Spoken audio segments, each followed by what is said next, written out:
Pimply राज्य में आज राजा भीमदेव ने अपने दरबार में एक वैचारिक सम्मेलन का आयोजन किया था, जिसमें पूरे भारतवर्ष के विद्यालयों के सबसे उत्कृष्ट विद्यार्थी भाग ले रहे थे। भाग ले रहे सभी छात्रों के लिए दान दक्षिणा थी और जीतने वाले उम्मीदवार के लिए थी राजा के मंत्रिमंडल में मंत्री पद की कुर्सी। इस सम्मेलन में तक्षशिला का प्रतिनिधित्व कर रहे थे वहां के सबसे होनहार छात्र चाणक्य। दरबार में राजा के महामंत्री कृष्ण स्वामी सभी प्रतिभागियों से एक एक कर देश के समाज के हित के बारे में प्रश्न पूछ रहे थे, लेकिन अब तक एक भी प्रतिभागी ऐसा नहीं मिला था जो उनके प्रश्नों का संतुष्टिजनक उत्तर दे सके। और अब बारी आई चाणक्य की। उन्होंने राजा और पूरे मंत्रिमंडल को नमन कर अपना परिचय दिया। उसके बाद वो अपनी शिखा की गांठ को कसते हुए आ खड़े हुए राजा के सामने प्रश्नों के उत्तर देने। उनके चेहरे पर एक शालीनता का भाव था। महामंत्री ने चाणक्य से अपना पहला प्रश्न पूछा, सबसे बड़ा शत्रु कौन? चाणक्य मुस्कुराए और बोले, अहंकार। अहंकार से बड़ा और कोई शत्रु नहीं। वहां बैठे मंत्रीगणों ने चाणक्य की प्रशंसा की। कृष्ण स्वामी ने अगला प्रश्न पूछा, सबसे बड़ा धन क्या है?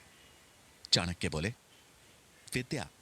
विद्या ही सबसे बड़ा और अनमोल धन है। उत्तर सुन प्रतिभागियों ने तालियां बजानी शुरू कर दी, लेकिन राजा भीमदेव ने उस उत्तर में कोई रुचि नहीं दिखाई। उनके लिए एक राजा के राजकोष का धन ही सबसे बड़ा धन था। प्रश्नों की श्रृंखला को आगे बढ़ाते हुए महामंत्री ने तीसरा प्रश्न पूछा, सबसे बड़ा वीर कौन? चाणक्य का उत्तर था, दानवीर। चाणक्य का यह उत्तर राजा भीमदेव को चुभ गया। उन्हें लगा मानो चाणक्य उनकी संपन्नता, उनकी वीरता का उपहास कर रहा हो। उन्होंने अपने क्रोध को काबू में करने के लिए राज सिंहासन को कस के पकड़ लिया। चाणक्य राजा की भावनाएं भांप गए, लेकिन बगैर किसी चिंता के भाव को उजागर किए खड़े रहे। वहां बैठे प्रतिभागी और मंत्रिमंडल ने जब राजा को देखा तो वो सहम गए।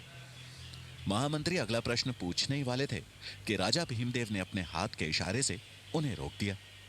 राजा के चेहरे पर गुस्सा साफ झलक रहा था।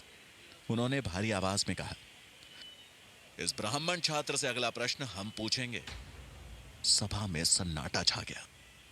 सब जानते थे कि अब चाणक्य की खैर नहीं, पर चाणक्य शांत मुद्रा में खड़े रहे। तभी राजा ने कठोर स्वर में पूछा, शास्त्र बड़े या राजा? चाणक्य ने विनम्रता के साथ कहा, महाराज की जय हो। शास्त्र ही साम्राज्य की नींव रखते हैं और साम्राज्य राजा की, इसलिए सबसे पहले शास्त्र।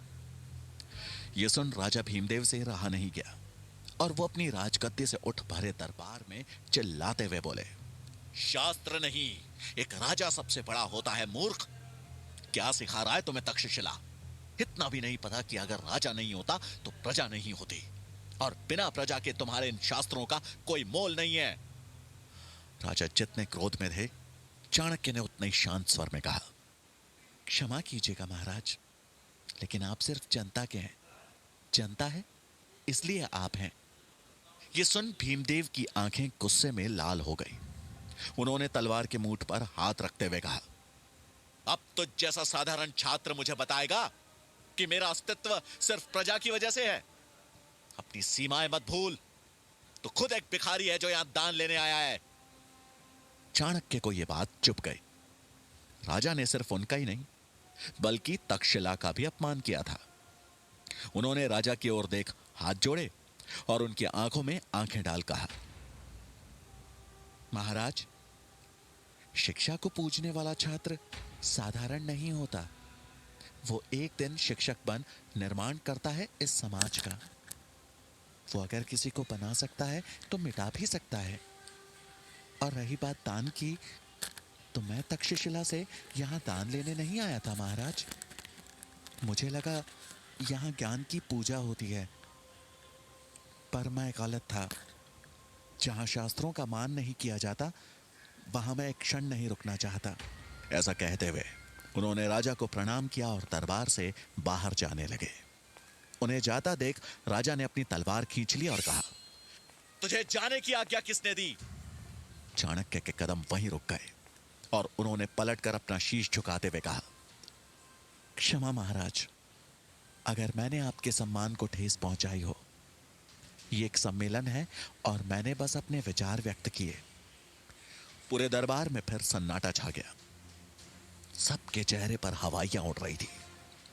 राजा भीमदेव का क्रोध सातवें आसमान पर था। वो तलवार उठा जैसे ही चाणक्य की ओर बढ़े तो महामंत्री कृष्ण स्वामी हाथ जोड़ उन्हें रोकते हुए बोले, महाराज क्षमा कर दीजिए इस नादान बालक को। इसे ये पता नहीं है कि ये कहां खड़ा है और क्या कह रहा है। आप दयावान हैं, ब्राह्मणों का आदर करना जानते हैं। आप क्यों एक ब्रह्म हत्या का पाप अपने सर पर ले रहे हैं?